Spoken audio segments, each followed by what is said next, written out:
ce qu'on entend de la foi chrétienne vient de la parole de Dieu.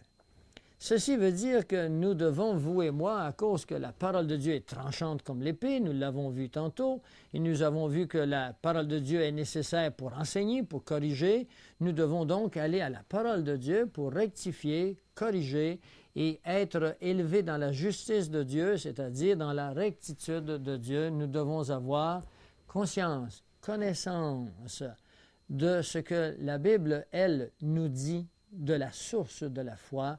Et la foi que Dieu veut que nous ayons, il nous le dit dans Romains 10 au verset 17, doit venir uniquement de la parole de Dieu, parole qui a été éprouvée, parole qui a été passée au creuset 7 fois, et la foi doit être uniquement le résultat de ce que nous entendrons de cette parole sans y avoir ajouté et sans y avoir retranché.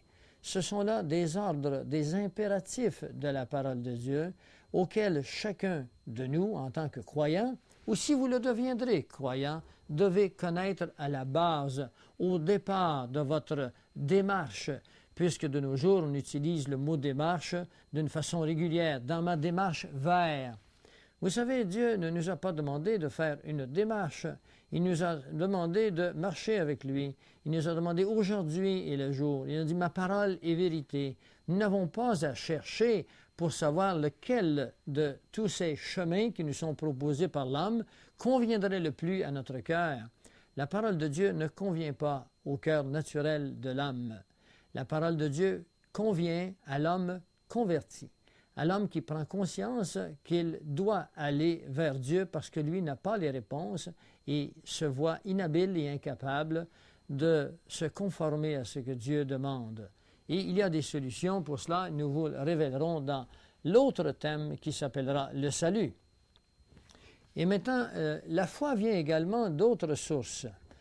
Dans Romains 1 au verset 20, la parole nous dit que toute la nature est l'ouvrage des mains de Dieu et par déduction, l'homme peut voir que cette nature, cet univers, a été créé par quelqu'un qui est beaucoup plus grand que lui.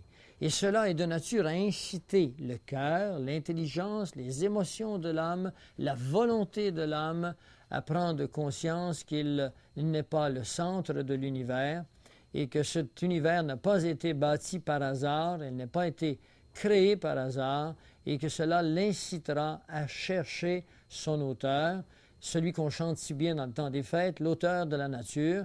Et l'auteur de la nature, il s'appelle le Sauveur, il s'appelle Jésus-Christ. La foi a également d'autres sources. Elle peut être un don de Dieu. En fait, dans 1 Corinthiens 12 au chapitre 9, il est question de certain nombre de dons spirituels que Dieu a fait aux hommes. Je vous invite à lire tout ce chapitre 12 et pour votre instruction et augmenter la foi en vous, de prendre conscience que la foi est souvent donnée comme un don de Dieu. Mais la Bible ne nous dit pas que ce don est donné à tous, sans quoi la prédication n'aurait pas été nécessaire. Et finalement, il y a la foi qui vient de la prédication, tel que vous le trouverez dans Matthieu 28 au verset 19, où il est marqué « Allez par les nations, enseignez ces nations, enseignez la parole de Dieu et baptisez-les au nom du Père, du Fils et de l'Esprit Saint. » Alors, il y a ici un ordre à l'impératif présent, « Allez, faites de la prédication afin que, par cette prédication, les nations soient amenées à la foi, à la croyance en Jésus-Christ. » Puisque nous parlons de foi, que nous parlons de ces sources, vérifions ensemble quelles ont été dans le passé, quelles sont actuellement et quels seront dans le futur les obstacles à la foi. Eh bien, le premier obstacle à la foi, c'est bien sûr l'ignorance. Et c'est pour combattre cette ignorance que Dieu dira « Allez et enseignez les nations ». L'ignorance de la parole de Dieu. L'homme, lorsqu'il arrive au monde, a sa mémoire, son cœur, son cerveau, comme un tableau blanc, ou bleu si vous aimez mieux, sur lequel aucune connaissance n'est contenue. Il doit tout apprendre. Remarquez qu'à l'inverse des animaux, qui ont un instinct, c'est-à-dire un ensemble de connaissances pour leur survie qui leur est transféré génétiquement, que l'homme n'a pas même cette position qu'ont les animaux. L'homme doit aller à l'école, il doit tout apprendre. La première chose qu'il apprend, c'est de ses parents, de ses proches. Et ensuite, à l'intérieur d'un système éducatif, l'homme apprend à lire, à compter, il apprend à connaître son corps, à connaître la nature de l'univers dans lequel il vit.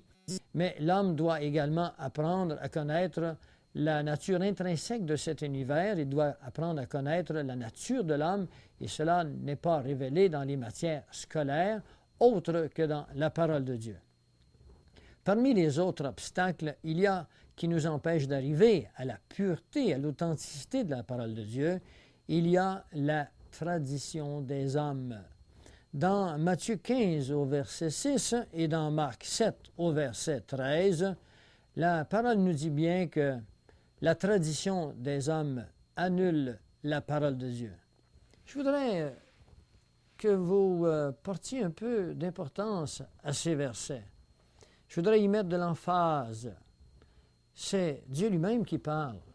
Et je suis persuadé que vous aurez intérêt à investiguer pour savoir si c'est Dieu qui parle. En étudiant la prophétie, par exemple, ou la crédibilité de Jésus-Christ, tel que nous l'avons présenté dans le thème antérieur à celui-ci. Et à faire attention à la tradition. Il est tellement facile de s'installer à l'intérieur de ce qui est reçu par tradition que ceci est de nature à nous empêcher de faire nos propres recherches et de découvrir que la tradition des hommes est toujours élaborée en fonction du cœur des hommes. Alors là, il faut se poser la question suivante, quelle est la nature du cœur des hommes? Et Jérémie 17, le verset 9, nous dit que le cœur de l'homme est tortueux avant tout, ce qui suppose que vous ne devez vous fier ni aux hommes, ni à vous-même étant le premier homme que vous rencontrez, mais pour ce qui est de foi chrétienne, vous fiez à la parole de Dieu.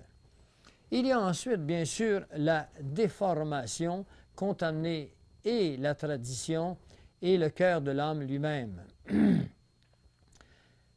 Paul nous met en garde. Il nous dit dans 1 Corinthiens 15 au verset 2, il nous dit « L'Évangile que je vous ai annoncé, qui devra être gardé dans les termes que je vous l'ai annoncé.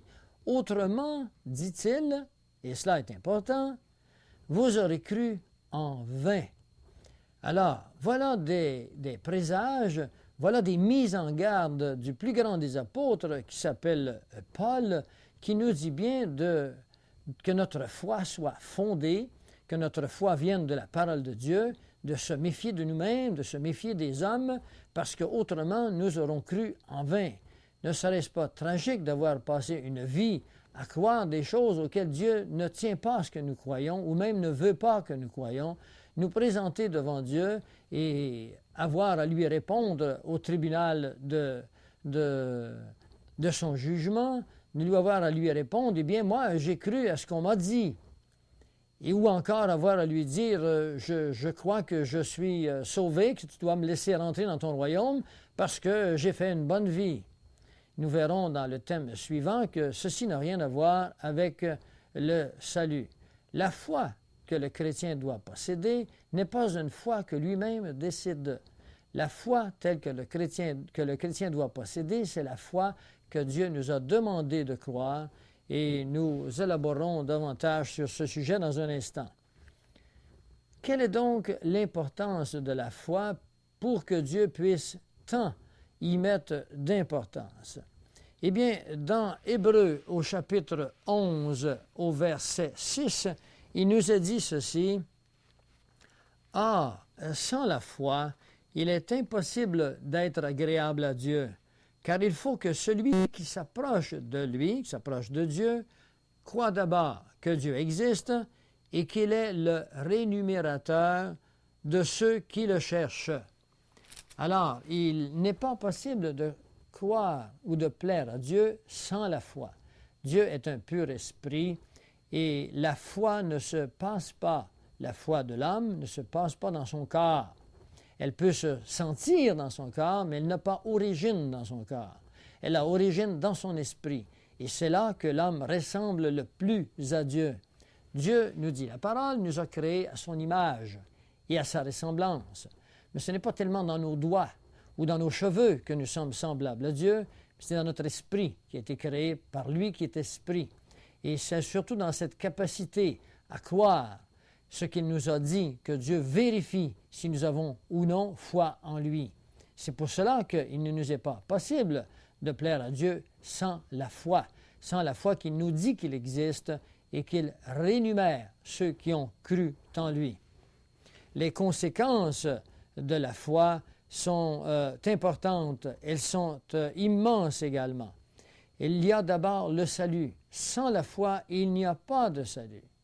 Il est très important que nous soulignions cet aspect et vous êtes invités à vraiment prendre conscience, à vous arrêter, à méditer s'il le faut, non pas une méditation qui soit transcendale, mais une méditation qui suppose une réflexion avec de bons outils. Et les seuls outils qui sont disponibles à la réflexion du croyant sont les outils qui nous viennent de la parole de Dieu. Le salut nous est disponible que par la foi. Et ce sera le thème qui suit celui-ci. Je ne m'arrêterai pas davantage sur ce sujet. Il y a également, par la foi, cette incroyable liberté d'esprit. L'apôtre Jean nous livre ce que Jésus lui a dit. Il nous dit ceci, il nous dit « La vérité vous affranchira ». Vous connaîtrez la vérité et la vérité vous affranchira. Cet affranchissement de quoi? Cet affranchissement de toutes les pensées angoissantes qui sont dans le cœur de l'homme ne peuvent être résolues, ne peuvent être anéanties sans la vérité. La vérité, ce n'est pas amené par l'homme, c'est amené par la révélation de Dieu. Et la vérité est la vérité de Dieu est la seule capable de satisfaire l'homme dans sa quête de pouvoir, dans sa quête de connaissance et dans son désir de prolongement au-delà de cette vie terrestre qui est remplie d'impondérables et qui finit par la décrépitude totale qu'on appelle la mort. Eh bien oui, la vérité nous affranchit de ces choses et elle nous donne cette liberté de cœur, cette liberté d'esprit qui nous permet d'arriver à la paix, qui est une des autres conséquences de la foi. Jésus nous promet cette paix, non pas une paix terrestre, puisque depuis le début du monde, l'homme a vécu dans les guerres, une par-dessus l'autre. Si vous vivez à mon époque, vous avez connu bien sûr, par l'histoire, la Première Guerre mondiale, la Deuxième Guerre mondiale. Vous savez qu'actuellement, en Europe, en Bosnie, il y a ces guerres incroyables, mais il y en a d'autres qui viennent également. Donc, les promesses de Dieu ne seraient pas vraies. La paix dont il est question, c'est la paix du cœur. Le chrétien expérimente chaque jour de sa vie cette paix face à sa relation avec Dieu, face à son futur éternel. Et c'est une paix que les hommes ne peuvent donner, telle que nous le dit la parole. C'est une paix qui vient de Dieu seulement. Et il y a également avec la paix la joie que Dieu donne. Philippiens 4.4 nous invite à cette joie qui n'est disponible que lorsque l'on connaît son futur, que l'on connaît d'où l'on vient et où l'on va. Et c'est ce à quoi vous êtes invités à comprendre davantage avec le prochain thème. Maintenant que vous êtes en connaissance de cause de la nature, de la foi, des sources de la foi et de ses conséquences.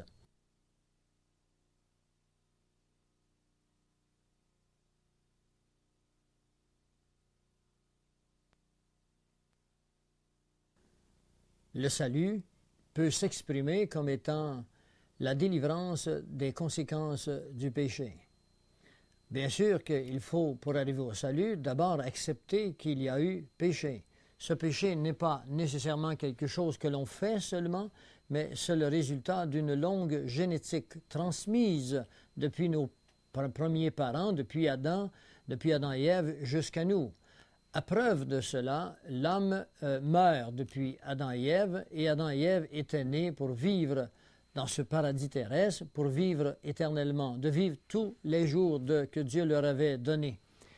Et lorsque le péché est entré, les conséquences que nous connaissons maintenant dans nos vies, que nous expérimentons et que la planète expérimente, furent imputées à l'homme et à toute la nature.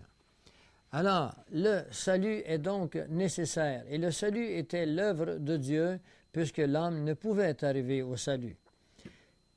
Je vous invite maintenant à prendre avec moi votre Bible, aller dans l'Épître de Paul aux Romains, au chapitre 3, et le verset 23. Il nous est dit ceci, au chapitre 3, verset 23, « Tous ont péché, et tous sont privés de la gloire de Dieu. » Cela veut dire qu'il n'y a pas d'exception. Il n'est passé aucune personne depuis Jésus qui ait le privilège de ne pas avoir péché, sauf l'auteur de la nature, ce sauveur qui s'appelle Jésus, qui eut une vie sans le péché. Et à cause du fait que nous sommes pécheurs, nous avons été séparés de la gloire de Dieu, c'est-à-dire de la présence de Dieu. Et à cause de cela, il y a eu condamnation de tout homme. Tout homme, lorsqu'il arrive au monde, est un candidat à la perdition totale. Sauf, évidemment, s'il meurt avant cet âge auquel nous sommes appelés à participer avec la vie, nous sommes appelés à collaborer avec ce péché qui est en nous, qui peut varier d'un individu à l'autre. Lorsque les enfants meurent dès leur arrivée au monde, ou à l'âge d'1 an, ou même de 5 ans, il est très rare qu'ils aient eu la capacité de prendre conscience de ce qu'est le péché, d'y participer. Alors, dans le contexte biblique, quoiqu'il n'y ait pas de verset précis, nous avons l'assurance que ces enfants sont sauvés.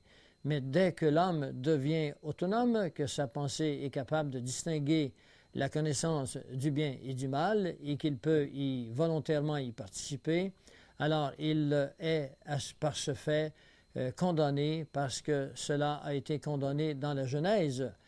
Adam et Ève ont été mis hors de ce jardin d'Éden parce qu'ils ont goûté aux fruits de la connaissance du bien et du mal. Mais ne soyez pas dans l'amertume, le verset ne se termine pas là, il y a une virgule, il dit, ce verset, « Mais ils sont gratuitement régénérés par la rédemption, rachetés par la rédemption qu'il y a en Jésus-Christ. » Dieu est en train de nous dire dans ce verset que tout homme est pécheur, et à ce titre, tout homme est perdu, mais que tout homme a accès au salut, et ce salut ne se trouve qu'en Jésus-Christ. D'ailleurs, dans Acte 4, au verset 12, il nous est dit qu'il n'y a de salut qu'en Jésus-Christ, parce qu'aucun autre nom a été donné aux hommes par lequel nous devions être sauvés. Alors, il n'est pas question d'être sauvés autrement que par le seul chemin, la seule voie, la seule porte, la seule vérité qu'est Jésus-Christ.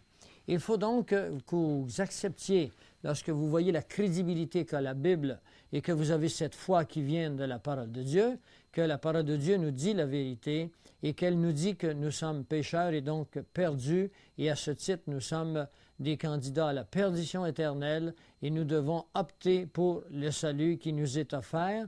Et je tiens à le mettre en emphase, le salut nous est offert gratuitement. Voyons maintenant ce que les cultures humaines nous donnent comme salut. Qu'est-ce qui doit apporter le salut aux hommes selon la tradition des hommes, selon ce que l'homme peut penser dans son propre cœur et selon la plupart des religions et malheureusement des grandes religions? Eh bien, si vous interrogez l'homme de la rue, il vous dira que nous sommes sauvés si nous faisons du bien, c'est-à-dire si nous accomplissons des choses selon ce que Dieu a pu nous recommander quelque part dans l'Ancien Testament selon la loi. Tu ne tueras pas, tu ne voleras pas, et les 10 commandements de Dieu, et ainsi de suite. Alors, sauvés par les œuvres, par des bonnes choses. On nous dira également que vous êtes sauvés si vous faites une bonne vie. D'autres vous diront que quelqu'un est sauvé parce qu'il a souffert beaucoup. Je me souviens un jour que quelqu'un me contait que dans sa famille, un de ses proches était décédé après quelques années de souffrance et de souffrance atroce, souffrance du cancer. Et cette personne me disait que ce proche parent était bien heureux maintenant parce qu'il a souffert beaucoup. Et encore, une autre raison du salut, ce serait celui de laisser tous vos biens que vous avez accumulés avec tant de peine et laisser dans une église quelconque, et cela vous méritera le salut. Ce sont là des raisons, ce sont là des attitudes qui sont fausses selon la foi qui vient de la parole de Dieu. Ceci voudrait dire que Dieu est injuste, parce que si vous laissez vos biens à l'Église avant de quitter ce monde et que vous avez des biens, vous êtes chanceux, parce qu'il existe des pauvres qui n'ont pas de biens, et ceux-là seraient donc exclus de ce raisonnement. Et si vous avez le bonheur de mourir en santé sans jamais n'avoir souffert, eh bien à ce moment-là, vous n'aurez pas vos souffrances pour vous mériter le royaume de Dieu. Et si vous n'avez pas eu l'occasion de faire une bonne vie, parce qu'on ne vous a pas enseigné à faire une bonne vie, eh bien vous ne pouvez être sauvé. Et si vous êtes mort dès que vous avez pris conscience du bien et du mal, vous n'avez pas eu le temps de faire des œuvres, vous ne pouvez non plus être sauvé. En somme, toutes ces excuses, ces raisons, Dieu n'a rien contre cela, que vous laissez vos biens à une Église, si l'Église peut l'utiliser pour faire connaître son salut. L'Église n'a rien contre, Dieu n'a rien contre des bonnes œuvres, mais Dieu a des règlements bien précis sur le salut et qui n'ont rien à voir avec ce que nos cœurs peuvent décider eux-mêmes. Alors, je vous invite à voir ce que la Bible dit sur le salut, de telle sorte à ce que cette confusion qui existe dans un monde qui a pourtant la parole de Dieu depuis des siècles, spécialement depuis Gutenberg en 1453 avec la production de la Vulgate, tous sont invités à chercher dans la parole de Dieu, mais peu le font. Permettez-moi de vous présenter un certain nombre de versets. Permettez-moi de vous expliquer, après une étude approfondie du salut, ce que vous devez savoir, que nous considérons les éléments de connaissance les plus importants de toute votre existence.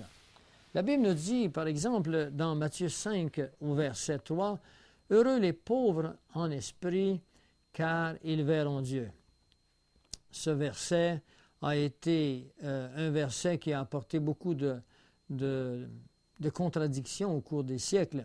Il fut une époque où on croyait que les gens qui arrivaient au monde intellectuellement faibles étaient des gens, bien sûr, qui, par-dessus tout, étaient dépositaires d'une chance unique, qu'ils étaient sauvés parce qu'ils étaient mentalement ou intellectuellement pauvres.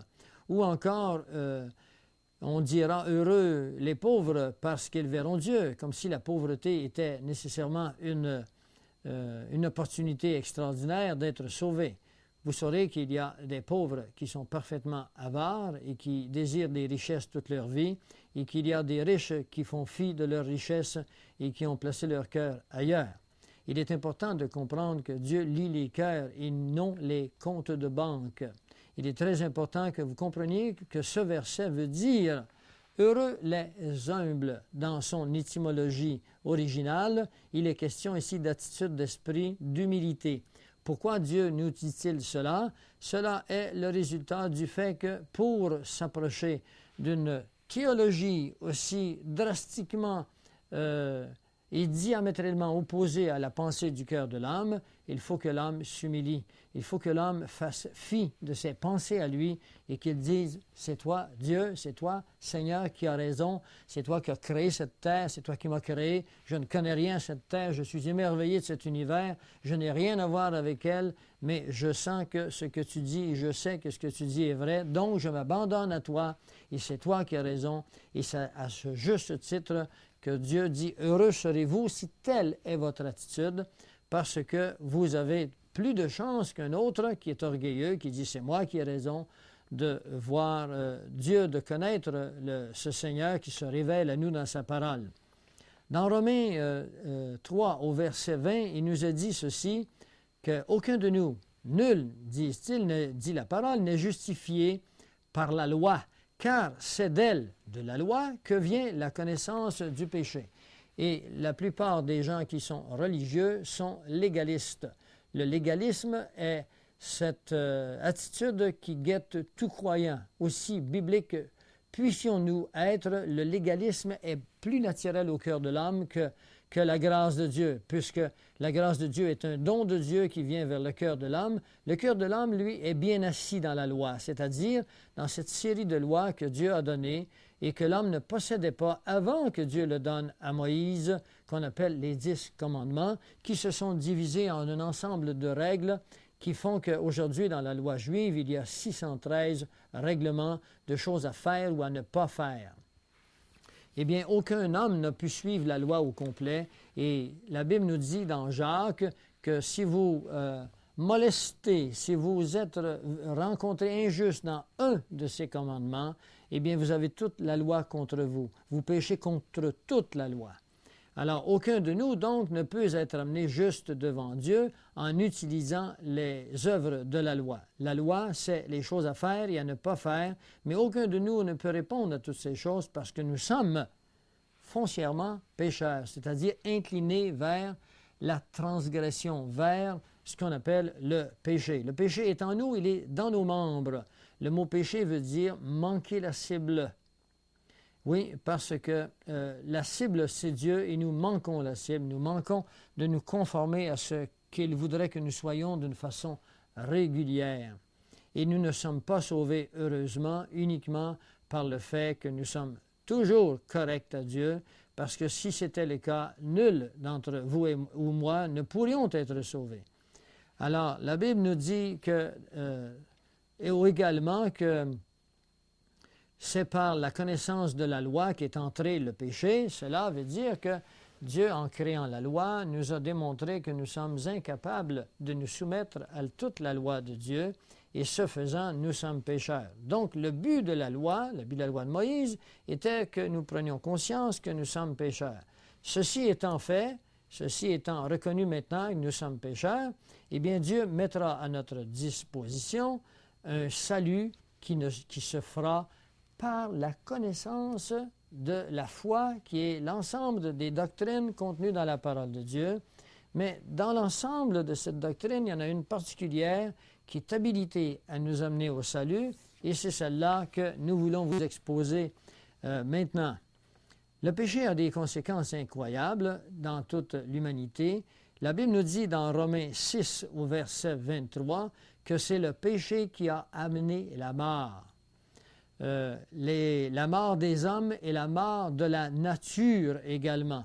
Dans Romains 8 au verset 22, il nous est dit ceci, il nous est dit « Or, nous savons que jusqu'à ce jour, la création tout entière soupire et souffre les douleurs de l'enfantement. » Cela veut dire que la création subit également les conséquences du péché.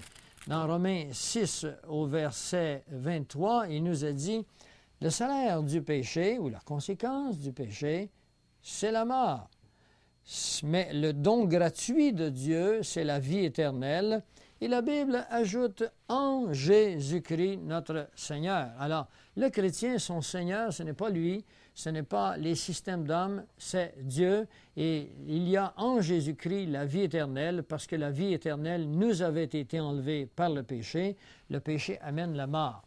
Cela ne veut pas dire que dès que nous commettons un péché, qu'on meurt instantanément. Cela veut dire que lorsque le péché est entré dans le monde, est entré un phénomène que l'on appelle l'entropie. L'entropie correspond à la deuxième loi de la thermodynamique, qui est une loi découverte par les scientifiques, qui dit que toute énergie en système clos, mon corps, votre corps est une forme d'énergie en système clos, c'est-à-dire je ne suis pas connecté à aucun autre système.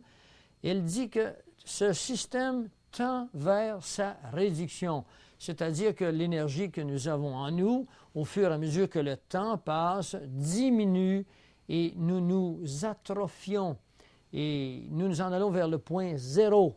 Un arbre, dès qu'il arrive au sommet de son existence, eh bien, tranquillement, la crépitude entre en lui et il commence à réduire sa capacité. Il est moins beau qu'il était et finalement, il meurt pour retourner aux éléments premiers dans la pourriture. Et nos corps font également comme cela. Et ce n'était pas dans les plans de Dieu initialement. Nous devions vivre éternellement. Et c'est le péché qui a amené cette condition chez l'homme et dans toute la nature.